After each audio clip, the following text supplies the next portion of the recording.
August 25th, 1874. Coushatta, Louisiana.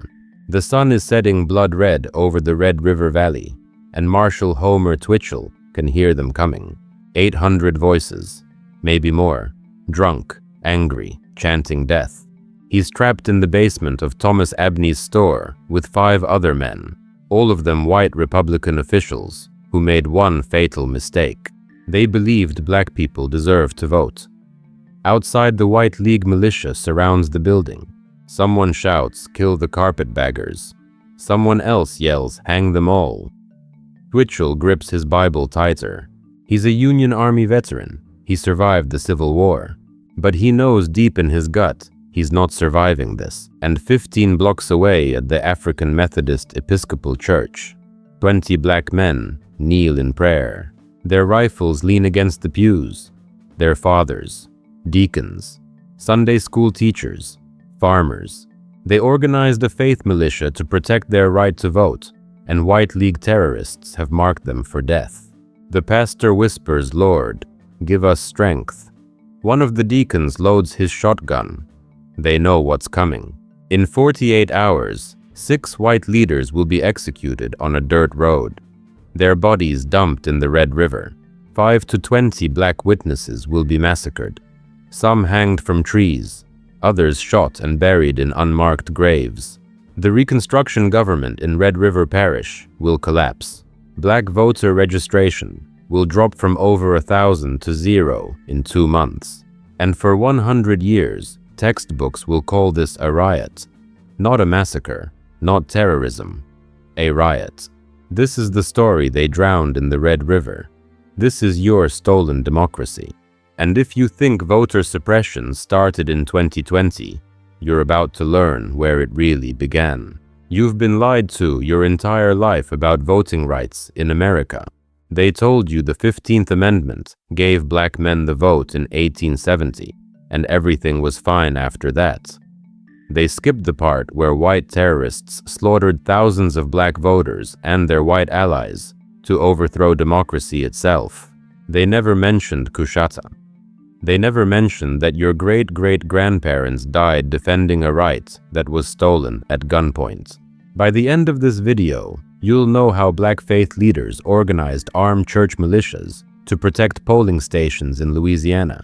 You'll see how White League terrorists executed 6 Republican officials and 20+ black witnesses in cold blood just for registering voters. You'll understand how the government called it a Negro uprising to justify white terrorism and crush Reconstruction. And you'll never see modern voter suppression laws the same way again. Because voter ID requirements, polling place closures, registration purges, they didn't start with some politician's bright idea. They started with massacres, with blood, with bodies floating in the Red River. This isn't ancient history. This happened in 1874. Your great-great-grandparents' lifetime. If your family came from Louisiana, Arkansas, Mississippi, Texas, this affected you. This is why your grandmother couldn't vote until 1965. This is your stolen inheritance. And today, the lies end. Let me take you back to 1865. The Civil War just ended. 4 million black people are free. And for the first time in American history, black men have the constitutional right to vote. The 15th Amendment passes in 1870. Black men across the South register by the thousands. They elect black officials, black sheriffs, black legislators, black lieutenant governors. In Louisiana, black people make up more than 50% of the population, and suddenly they have political power. Real power. William Pitt Kellogg wins the governorship in 1872 thanks to black voters. P.B.S. Pinchback becomes the first black governor in American history, even if only for 35 days. Caesar Carpenter, Antoine serves as lieutenant governor. Black people aren't just voting, they're governing, and white supremacists lose their minds. In Red River Parish, deep in northern Louisiana, black voters are the majority. The parish elects a Republican government, integrated, black and white officials working together, tax collectors making sure plantation owners pay their share so black schools get funded, district attorneys prosecuting white league violence, judges protecting black voting rights, voter registrars signing up freedmen by the hundreds. And every Sunday at the African Methodist Episcopal Church, something revolutionary happens. The pastor doesn't just preach salvation, he preaches political organization. Voter registration drives happen right after service. Literacy classes teach freedmen to read so they can pass the voting tests. And slowly, quietly, they start training. A faith militia, not an army, not an insurrection, just black men with shotguns and old rifles who've decided that if white league terrorists come for their church, for their families, for their ballot boxes, they will defend themselves. Moses freed his people, the pastor tells them. We must defend our freedom. They pray. Then they practice marksmanship behind the church. They stockpile ammunition, 10 or 20 rounds each. Not much, but enough to send a message. You will not burn our church without a fight. But white supremacists are organizing too, and they're not hiding it. In 1874, the White League forms across Louisiana. It's not a secret society like the Klan. It's a public paramilitary organization. Confederate veterans, plantation owners, poor whites angry about losing the war. They call themselves the military arm of the Democratic Party. Their mission is explicit. Restore white supremacy, overthrow Republican governments, exterminate the carpetbag element. That's not my language, that's theirs. Exterminate. They've already proven they mean it. April 13th, 1873. Colfax, Louisiana, just 60 miles from Coushatta. 150 black people fortify the courthouse to protect the Republican government after a disputed election. 300 white militia attack with cannons. The black defenders fight for hours. Then they surrender. They raise a white flag, and the white militia executes them anyway. 100 to 150 black men, women and children massacred after surrendering. Some burned alive inside the courthouse. The White League learns a lesson that day. Terrorism works. Mass murder works. And nobody's going to stop them. The federal government holds hearings. Northern newspapers condemn it. But only 3 white men ever face charges, and those charges get dismissed by the Supreme Court 2 years later in United States versus Cruikshank. The court rules that the federal government has no power to prosecute. This is a state matter, states' rights. That ruling gives white terrorists a license to kill. And Coushatta is next. The White League has a leader in northern Louisiana. His name is Albert H. Leonard. He's the editor of the Shreveport Times newspaper. And in August of 1874, he writes something that should chill your blood.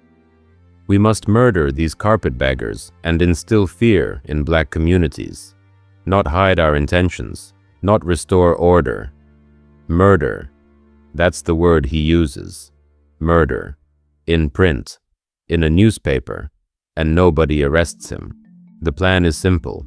Fabricate a story about a Negro uprising. Spread fear. Summon white militia from across the region. Surround Coushatta. Force Republican officials to resign at gunpoint. Then kill them anyway to send a message.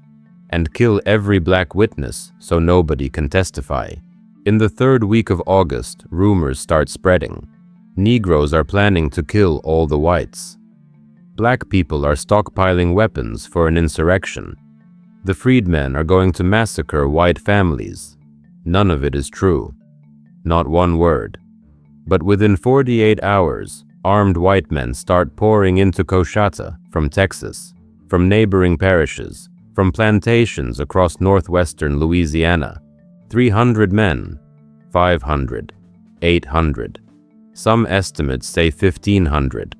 They fill the streets, they drink whiskey, they wave Confederate flags, They scream death to carpetbaggers, death to Negro lovers. Kill them all. Black families flee into the woods, into the swamps. Mothers hide children under floors. The faith militia gathers at the church, knowing this is what they trained for. But they're 20 men with shotguns facing hundreds with military rifles. The pastor leads them in prayer. Lord, we are outnumbered, but you are with us. Give us courage. If we die today, let us die as free men defending your house and our people's rights. Amen. But before the militia can even decide whether to fight or flee, the White League makes its move. August 25th. The White League surrounds the homes and offices of the 6 white Republican leaders: Marshall Homer Twitchell, Robert Dewey's, Frank Edgerton, Willis Howell, his brother W.F. Howell, Clark Holland. These are the men who've been registering black voters, prosecuting white violence, collecting taxes from plantations, defending black rights in court. The White League drags them from their homes at gunpoint, marches them to Thomas Abney's store, locks them in the basement. Outside, the mob grows. Torches light up the night. Someone fires a shot in the air. The crowd roars. Twitchell is 34 years old, a Union veteran from Vermont. He came to Louisiana after the war, believing in Reconstruction, believing black people deserved equality. He's registered over 800 black voters, built 3 schools for black children, and now he's listening to hundreds of drunk men outside screaming for his blood. Robert Dewey's is the tax collector, 41 years old. He's been threatened every week for months. Letters telling him to quit or die. Effigies of him hanging from trees. He refused to leave. If I abandon these people, he told his wife, they win. I won't give them that satisfaction. Frank Edgerton is the district attorney. He's prosecuted 15 cases of White League violence. He hasn't won a single one. All white juries refuse to convict. But he keeps filing charges. Every trial I lose, he said, another black man dies. But I will not stop. Willis Howell is the parish judge. He's issued arrest warrants for White League members. Not one sheriff has enforced them. But he keeps issuing them. Law without enforcement is just words, he said. But words matter. His brother W.F. Howell is a voter registrar. He's registered over 1,200 black freedmen. His house has been burned twice. His wife and children threatened. He won't leave. These people deserve representation, he tells anyone who will listen. And Clark Holland, 29 years old, the youngest, the deputy registrar. He runs night classes teaching freedmen to read and write so they can pass literacy tests. They make voting hard, he tells his students. We make learning possible. All 6 men know what's about to happen. They can hear it in the voices outside, in the gunshots, in the chants. The White League gives them an ultimatum. Write resignation letters. Promise to leave Louisiana forever, or die right now. The 6 men confer in whispers. We have no choice, Twitchell says. We write the letters. Maybe they'll let us live. Edgerton shakes his head. You believe that Twitchell doesn't, but what choice do they have? They write the letters, resignation letters, promises to leave the state, never return, never speak of what happened. They hand the letters over. The White League leader reads them, smiles. Good, he says. We'll escort you to Shreveport tomorrow. Then you leave Louisiana. You have our word. Twitchell wants to believe it. But he writes one more letter. To his wife. They promise safe passage. I pray it's true. If not, remember I died for what's right. He seals it, hands it to a sympathetic guard who promises to deliver it. That night, the 6 men try to sleep on the dirt floor of the basement. Above them, the mob celebrates. Tomorrow, they'll be free, or dead. They pray it's the former. They know it's the latter. While the white leaders are imprisoned, the White League is hunting black witnesses. 20, maybe 25 men, church deacons, literacy teachers, freedmen who testified in court cases against White League violence, men who helped register voters. The militia finds them in their homes, in the fields, hiding in barns. They drag them to a separate location, beat them, torture them, confess to the Negro uprising. There is no uprising, the men say. We were defending our church, our right to vote. Confess or we'll kill your families too. Some men break. Sign confessions written by the White League. Confessions saying they planned to massacre whites. All lies. But it doesn't matter. The White League doesn't need true confessions. They just need paperwork to justify what comes next. The men who refuse to sign are beaten worse. One deacon, a blacksmith named James, his last name erased from every record, refuses. There was no uprising, he says through broken teeth. We are free men. We have the right to vote. We have the right to defend ourselves. You have no rights, a White League member tells him. And you're about to have no life. They beat him unconscious. They'll kill him the next day. His name will disappear from history. But his courage, his refusal to lie even facing death, that spirit survives. That's in your DNA if you're descended from those who survived this era. August 29th. Morning. The White League announces they're escorting the 6 white Republican leaders to Shreveport. From there, the men will leave Louisiana. It's over. Some people in town actually believe it. Maybe the White League will keep their word. Maybe this ends without more blood. The 6 men are brought out of the basement, blinking in the sunlight. They haven't eaten in 3 days, haven't slept. They're put on horses, surrounded by 60 to 80 mounted White League members. An honor guard, the White League calls it. The procession leaves Coushatta, heading south toward Shreveport. It's about 40 miles, a day's ride. The townspeople watch them go. Some of the black residents who haven't fled hide in their homes, watching through cracks in the walls. They know these men are riding to their deaths. The faith militia wanted to fight, wanted to ambush the procession, try to rescue them. But the pastor said no. We're 20 men. They're 80, maybe 100. We'd all die and save no one. Sometimes the righteous must witness injustice and survive to tell the story. So they watch, and they remember. The procession rides south. The White League members are joking, drinking, passing whiskey bottles. Twitchell rides in silence, praying. Edgerton keeps looking back at Coushatta, getting smaller in the distance. Dewey's is shaking, not from fear, from rage. We did nothing wrong, he mutters. Nothing. 15 miles outside Coushatta, near Bayou Pierre and Ward's Creek, the procession stops. Hold, the White League leader shouts. Everyone dismount. This is it. Twitchell knows. Edgerton knows.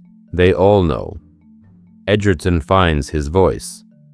You promised safe passage, he shouts. Before God, you promised. The White League leader laughs.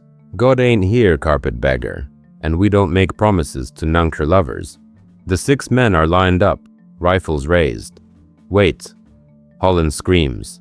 He's 29, his whole life ahead of him. Please, God, please. Nobody's listening. Fire. 6 shots, 6 bodies. Robert Dewey's falls first, tumbling into the creek. Frank Edgerton next. Then Willis Howell, his brother W.F. Howell, Clark Holland, and Marshall Twitchell. Except Twitchell doesn't die. The bullet hits him, but it's not fatal. He falls into the swamp water, pretending to be dead. The White League members walk among the bodies, checking, making sure. They kick Dewey's. He doesn't move. They step over Edgerton. They almost see Twitchell breathing in the water, but someone distracts them. Let's get out of here. Dump the bodies in the river. They drag 4 of the bodies toward the Red River. Twitchell stays motionless in the swamp water, filling his mouth, his lungs screaming for air. He waits until the sounds fade. Then he crawls, deeper into the swamp, bleeding, dying, but alive. He'll survive. Barely. And 2 years later, the White League will find him again and finish the job, cutting off both his arms in another ambush. But today, he lives. The only survivor, the only witness. The bodies of the other 5 are dumped into the Red River. When their families find them a week later, they've been mutilated. Fingers cut off, genitals destroyed, tortured before death or after nobody knows. The message is clear. This is what happens to white men who help black people vote. Back in Coushatta, the massacre of black witnesses happens simultaneously. The White League doesn't need them anymore. They have their fake confessions. Now they need silence. 20 men, maybe 25, the exact number lost to history, are executed. Some hanged from trees in public squares, left swinging as warnings. Others shot and thrown into mass graves in the woods. A few are taken to the river, weighted down, drowned. Nobody knows all their names. The records were destroyed. Deliberately. Systematically. But we know some details.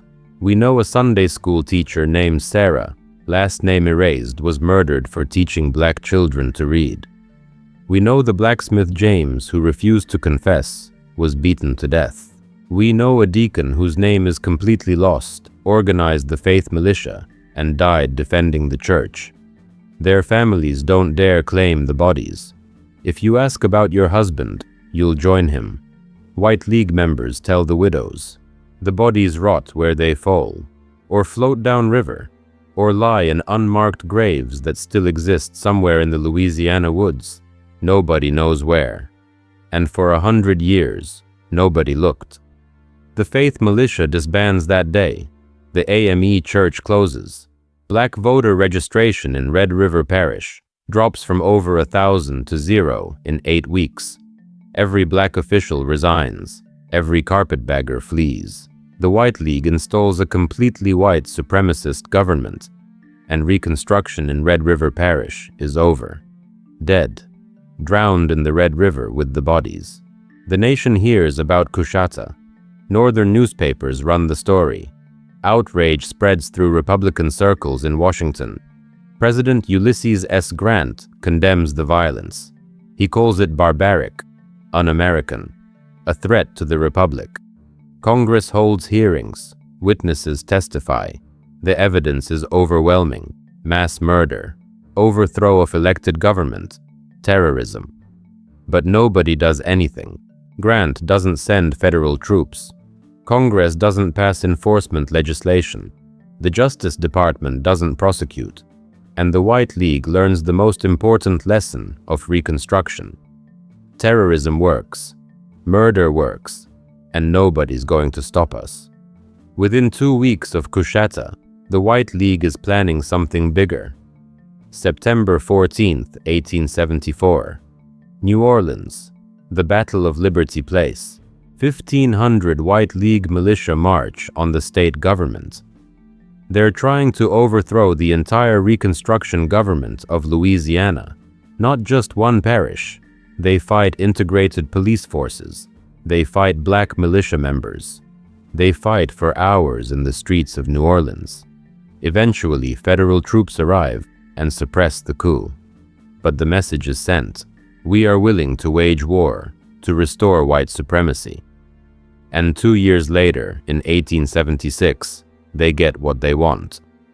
The Compromise of 1876 ends Reconstruction. Federal troops withdraw from the South. White Democrats take power across Louisiana, Mississippi, South Carolina, Florida. And the reign of terror that started in Coushatta goes statewide. By 1898, Louisiana passes a new state constitution. Poll taxes, literacy tests, grandfather clauses, legal mechanisms to strip black people of the vote. In 1896, 130,000 black men were registered to vote in Louisiana. By 1904, that number drops to 1,342. 99% of black voters erased. Not by massacre this time. By law. The violence did its job. Now the law finishes it. But here's what they don't want you to know. Coushatta wasn't unique. It wasn't an isolated incident. It was part of a pattern, a strategy, a coordinated campaign of mass murder designed to destroy black political power across the entire South. And if you don't believe me, let me show you the receipts. April 13th, 1873, Colfax, Louisiana, 60 miles from Coushatta. Exactly 1 year before the Coushatta Massacre. Here's what happened. There's a disputed election for governor in Louisiana in 1872. Both sides claim victory. The Republicans, backed by black voters, install their government in Grant Parish. The White League refuses to accept it. On Easter Sunday, 150 black people, men, women, and children, occupy the courthouse in Colfax. They're defending the Republican government. They know the White League is coming, so they fortify the building. They bring weapons, old hunting rifles, shotguns, a few pistols, not military weapons, just what they have. And they wait. April 13th, 300 white militia members arrive, with cannons, actual artillery pieces. They surround the courthouse and demand surrender. The black defenders refuse, so the White League opens fire, with cannons. The battle lasts for hours. The defenders fight back as best they can, but they're outgunned, outmanned, running out of ammunition. Finally, they raise a white flag. They surrender. The White League accepts the surrender. The black defenders come out of the courthouse, hands raised, unarmed, and the White League executes them, right there. 100 to 150 people massacred after surrendering under a white flag. Some of the wounded are still inside the courthouse. The White League sets it on fire, burns them alive. You can hear the screams for miles. When it's over, bodies are stacked like cordwood. The White League doesn't even bury them properly, just throws them in shallow graves or leaves them for animals. 3 white men are eventually charged, not with murder, with conspiracy. Conspiracy to deprive citizens of their civil rights. And in 1876, the Supreme Court dismisses even those charges in United States versus Cruikshank. The ruling says the federal government has no authority to prosecute. This is a state matter, states' rights. That ruling doesn't just let the Colfax murderers walk free. It establishes legal precedent that destroys federal enforcement of black civil rights for the next 90 years. And here's the connection. Many of the men who led the Colfax Massacre go on to lead the Coushatta Massacre 1 year later. Same people, same tactics, same impunity. Let me take you forward in time. November 10th, 1898, Wilmington, North Carolina. This isn't Louisiana. This is a completely different state. But the playbook is identical. Wilmington in 1898 is the most successful integrated city in America. The population is 60% black. The city government is mixed race. Black aldermen, black police officers, black magistrates, black businessmen own stores, restaurants, newspapers. The Daily Record, a black-owned newspaper, has one of the largest circulations in the state. White people and black people work together in government. It's not perfect, but it's functioning. And white supremacists cannot stand it. They call it Negro domination, even though black people are the majority of the population. Even though the government was elected legally, they want it destroyed. So they plan a coup. Not a riot, a coup, led by a man named Alfred Moore Waddell, a former Confederate officer. On November 10th, 2000, armed white men march into Wilmington.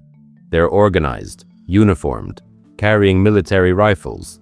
This isn't a mob. This is an army. Their first target is the Daily Record newspaper. They burn it to the ground. Then they go house to house, hunting black leaders. They murder between 60 and 300 people.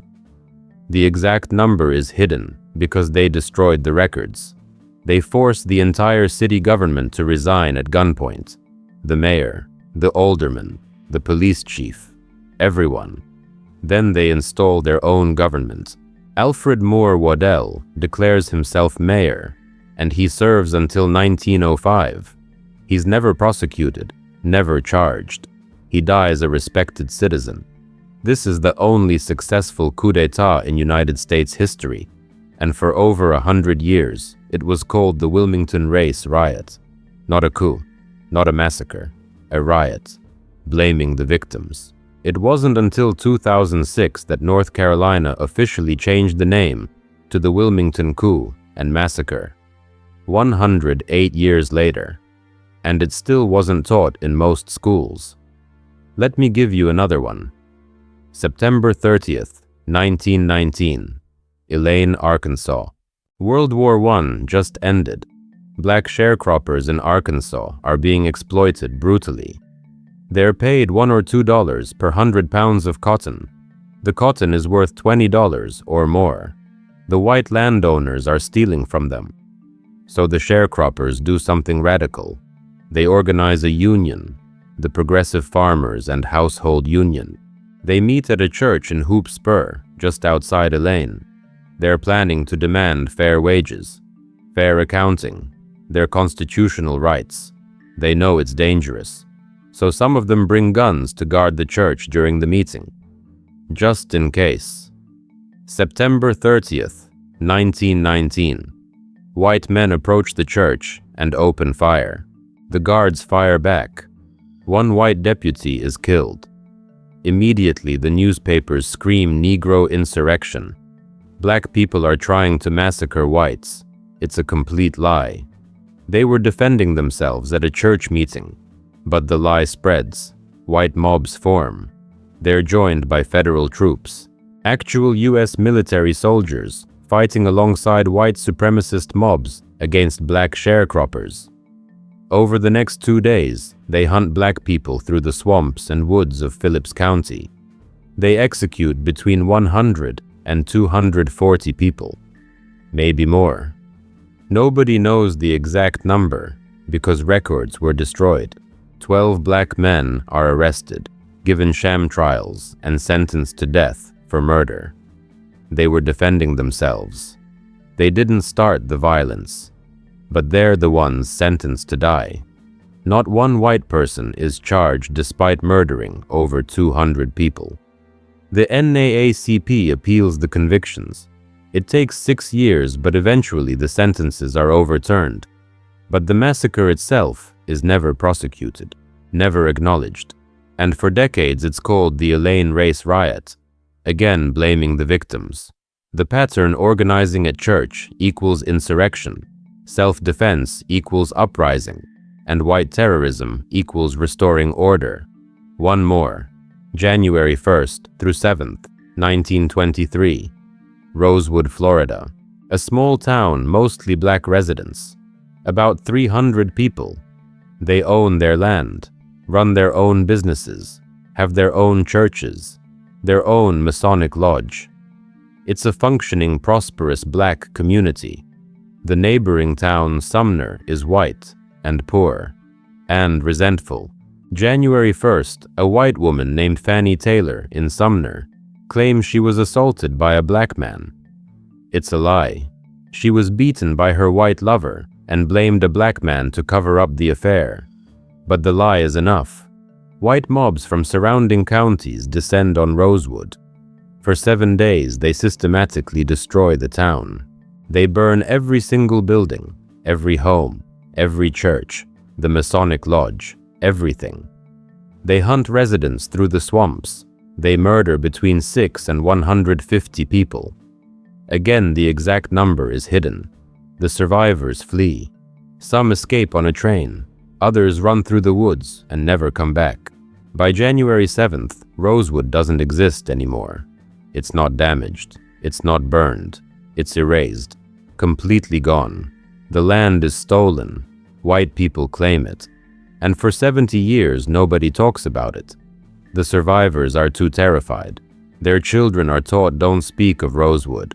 It's too dangerous. It's not until the 1990s that Florida finally investigates. In 1994, the state legislature votes to compensate survivors. But the town is never rebuilt. The land is never returned. It's gone forever. And that was the point. Not just to kill, to erase. To make it as if black prosperity never existed. Do you see the pattern now? Coushatta 1874, Colfax 1873, Wilmington 1898, Elaine 1919, Rosewood 1923. And those are just 5. There are hundreds more.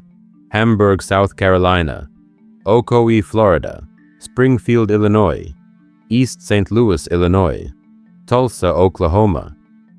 Every single time black people organized, they were massacred. Every single time we voted, we were murdered. Every single time we built wealth, they burned it. This wasn't accident. This wasn't riot. This was policy. Coordinated, systematic, government-approved genocide. They called it restoring order. They called it self-defense against Negro uprising. But it was ethnic cleansing. It was terrorism. And it worked. By 1920, black political power in the South is destroyed. Black wealth is stolen. Black communities are terrorized into silence. And the mechanisms they used, violence plus law, become the foundation of Jim Crow for the next 50 years. But the violence was just the first step, because after they killed us, they had to hide what they did. And that cover-up might be even more evil than the massacres themselves. Let me show you how they erased the evidence. Physical destruction first. After the Coushatta Massacre, something convenient happens. The Red River Parish Courthouse burns down in 1875. All the records inside are destroyed. Voter registration lists, property deeds, court documents about the massacre, trial records, everything, gone. The White League says it was an accident, but somehow courthouses across Louisiana keep having these accidents. 15 parishes lose their records to mysterious fires between 1875 and 1880. Every single one of them had significant black voting populations. Every single one had Republicans in office. And every single fire destroys evidence of White League violence and black land ownership. This isn't conspiracy theory.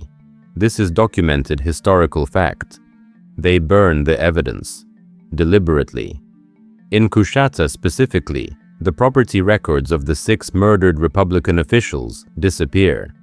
Marshall Twitchell owned property worth $50,000 in 1874. That's over $1 million today. After his death, White League members seize it. His family never gets it back. There's no legal record because the deed was destroyed in the fire. The AME Church, where the faith militia met, closed by White League intimidation. Then the land is claimed by a white family. The deed says they've owned it since 1860. A lie. But the real deed showing black ownership burned in the courthouse fire. So the lie becomes legal truth. This happens across the South. Millions of acres of black-owned land stolen. Not through legal process, through murder and arson and forged documents. Your ancestors owned land. It was stolen, and the evidence was burned so you can't prove it and reclaim it. Then there's the silencing of witnesses. The 20+ black witnesses at Coushatta were murdered specifically to ensure silence. But even the white survivor Marshall Twitchell isn't safe. He survives the massacre in 1874. Barely. He moves to New Orleans, tries to rebuild his life. But in 1876, 2 years later, White League members track him down. They ambush him on a New Orleans street. They don't kill him this time. They do something worse. They cut off both his arms, both of them. He survives as a double amputee, a living warning. This is what happens if you testify. This is what happens if you speak.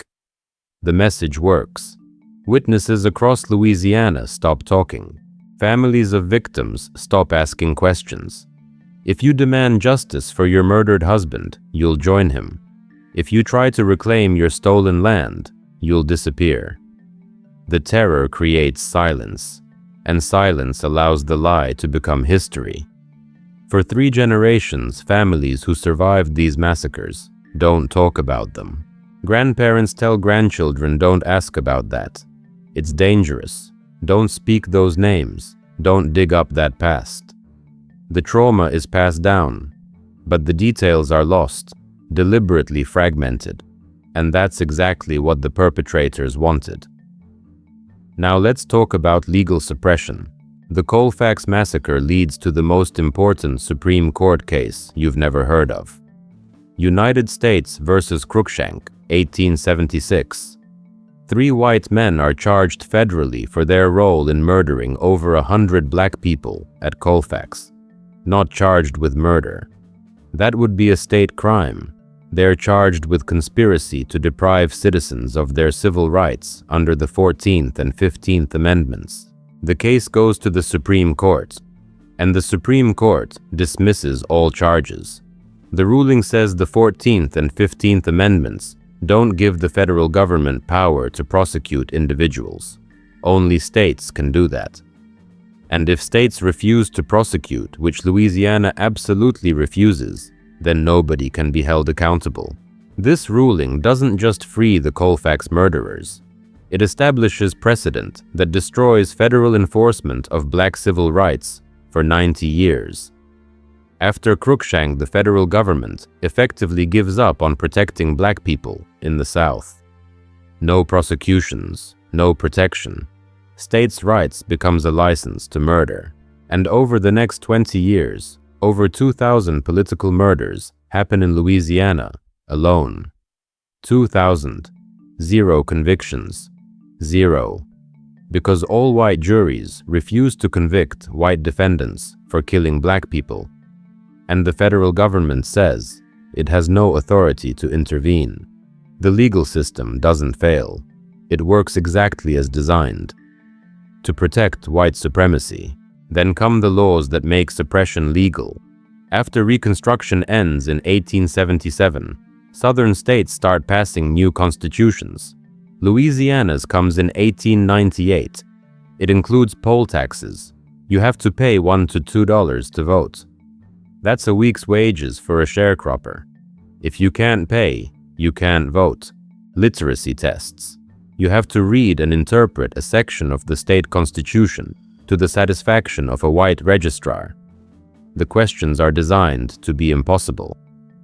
What does the third word in the second clause of Article 7, Section 4 mean? If you're black, whatever you answer is wrong. If you're white, whatever you answer is right. Grandfather clauses. If your grandfather voted before 1867, you're exempt from the poll tax and literacy test. No black person's grandfather voted before 1867 because we were enslaved. So every black person has to pass the impossible tests. Every white person gets a free pass. The result? In 1896, 130,000 black men are registered to vote in Louisiana. By 1904, that number drops to 1,342. They erased 99% of black voters without firing a single shot. This is what Coushatta was for. The violence terrorized us into silence. The law made the theft permanent. They also changed property laws. After massacres, local governments would alter zoning regulations to prevent black people from rebuilding. In Tulsa, after the 1921 massacre, the city changed fire codes. Suddenly, any rebuilding in the Greenwood district had to meet new standards that were financially impossible for massacre survivors. Insurance companies refused to pay claims, saying the damage was caused by riot, which wasn't covered. So black property owners lost everything and couldn't rebuild. The land sat empty. Then white developers bought it for pennies and built white neighborhoods. In Rosewood, the entire town was erased. The county just absorbed the land, gave it to white families, changed the property records. By 1930, maps don't even show Rosewood anymore. It's like it never existed. Vagrancy laws were another tool. After Reconstruction, southern states passed laws making it illegal to be unemployed. If you didn't have a job, you could be arrested. Then you'd be leased to a plantation as convict labor. Slavery by another name. Black men who lost their land in massacres couldn't find work because white employers wouldn't hire them. So they'd be arrested for vagrancy and sent back to the same plantations their grandparents were enslaved on.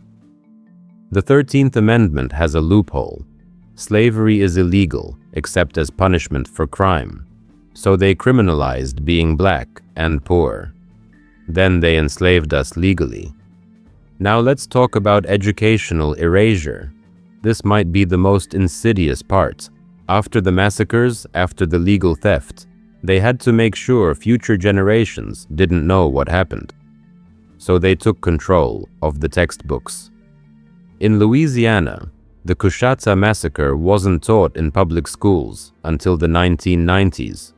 120 years of silence. When Reconstruction was mentioned at all, it was portrayed as corrupt Negro rule. Black officials were described as incompetent and corrupt. White League terrorism was described as citizens restoring order. The massacres were called riots. Riots implies both sides were fighting, implies chaos, implies black people share blame. Massacre tells the truth. One side murdered the other. But for generations, Louisiana children, black and white, learned about the Coushatta riots, not the Coushatta Massacre. The Colfax Massacre was briefly mentioned in some textbooks as the Colfax riot, and the victims were blamed. The textbooks said black people were planning an insurrection. White citizens defended themselves. Both of those statements are lies, but they were taught as history for 100 years. 3 or 4 generations grew up not knowing the truth. The language shift is deliberate. Massacre becomes riot. Terrorism becomes restoration of white rule. Executed prisoners become casualties in conflict. Armed resistance becomes Negro uprising. Every word choice shifts moral responsibility from perpetrators to victims. And it works. By the 1950s, most Americans, including black Americans, don't know these massacres happened. The stories are passed down in whispers in black families. Your great-grandmother might have known, but she was told not to speak of it. Too dangerous. So she told your grandmother in fragments, and your grandmother told your mother even less. And by the time it gets to you, the details are gone. You know something bad happened, but you don't know what. You don't know names. You don't know numbers. You don't know the scale. That's intentional. Fragmented memory can't demand justice. It wasn't until the civil rights movement in the 1960s and 70s that historians started excavating these stories. Researchers like Eric Foner, C. Van Woodward, John Hope Franklin. They went into archives, found newspaper accounts, tracked down descendants of survivors, pieced together what actually happened, and they faced massive resistance. University departments didn't want to fund this research. Publishers didn't want to print it.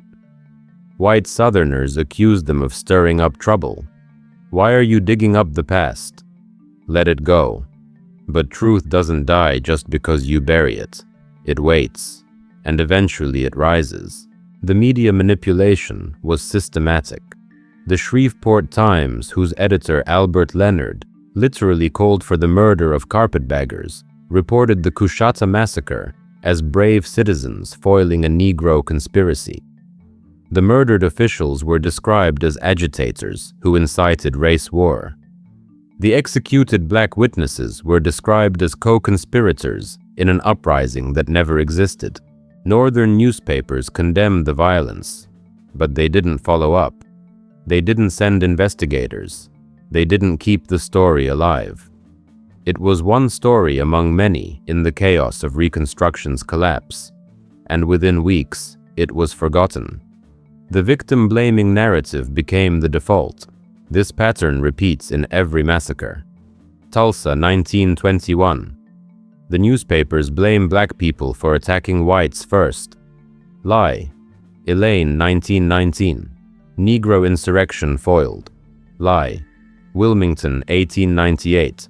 Race riot caused by Negro aggression. Lie. But the lies were printed, repeated, became accepted fact. Meanwhile, the perpetrators were celebrated. White League members became sheriffs, judges, state legislators. In New Orleans, they erected a monument to the White League in 1932.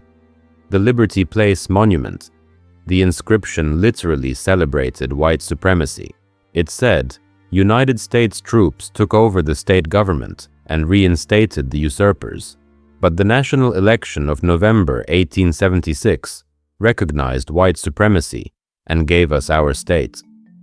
That monument stood until 1989. It was modified but not removed until 2017. For 85 years, New Orleans had a monument celebrating the overthrow of democracy, celebrating terrorism, and tourists walked past it every day, not knowing what it meant.